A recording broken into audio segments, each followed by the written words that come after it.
The Denver Broncos overcame a massive obstacle today, and they proved that they are a good football team.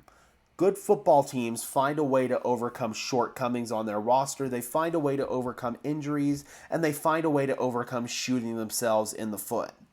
All of those things surfaced their ugly head today in the Broncos' win over the Raiders 29-19, but they still found a way to rally when it mattered most, and they found a way to get a two-score win over this Raiders team. The Broncos in the first half really struggled to generate a pass rush, and the main reason for that was Zach Allen was ruled out for this game with a heel injury.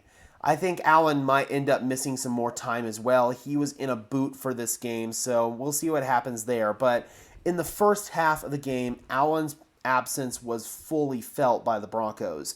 They couldn't generate anything up front. They were losing their battles both in the pass rush as well as in the run game. Gardner Minshew was kept clean. They ended up giving up several big runs there in the first half. It just was not good.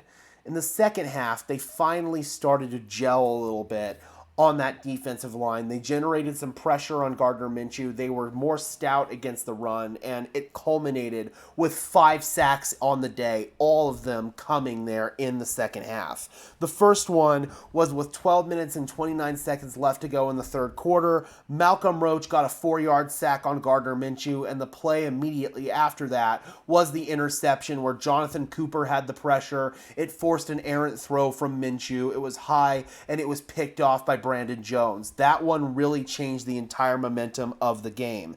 Sack number 2, that also came in the third quarter.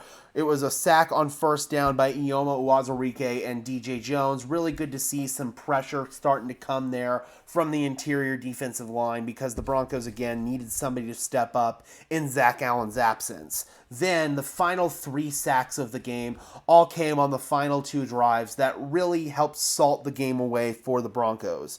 The first one was from Cody Barton and Jonathan Cooper. Unfortunately, that was the sack that injured Gardner Minshew, and reports are coming out saying that it's a broken collarbone for Gardner Minshew and he is done for the season. A very unfortunate injury there for Minshew. I really do hope that he is okay long term. I'm a big fan of Gardner Minshew's, and you never want to see anybody get hurt. Then after that, Desmond Ridder had to come into the game, and it was just not very good after that for Ridder. He had a strip sack from John Franklin Myers. It was recovered by DJ Jones, or Malcolm Roach, I beg your pardon, and it ended up being the big-time difference. It allowed the Broncos to kick the field goal to go up by 2 scores. The Raiders did march downfield on their final offensive drive, but they were down by 2 scores. They weren't going to be able to win this game. They weren't going to be able to have any type of miracle. So at the end, though, Jonah Ellis, he salted it away with the 5th sack of the game. He got a sack there on Ridder on the final play to put the game away, and the Broncos found a way to overcome that Zach Allen injury. It was tough at various points throughout the game. They gave up some big plays there on defense in the first half, and even a couple in the second half as well, but they dialed up the pressure and they won their one-on-one matchups when it mattered most, and they were able to get Gardner Minshew and then Desmond Ridder on the ground, which ultimately helped the Broncos win this game. And that's what good teams do, Broncos country. They find a way to win, and they find a way to overcome their shortcomings, injuries, and shooting themselves in the foot.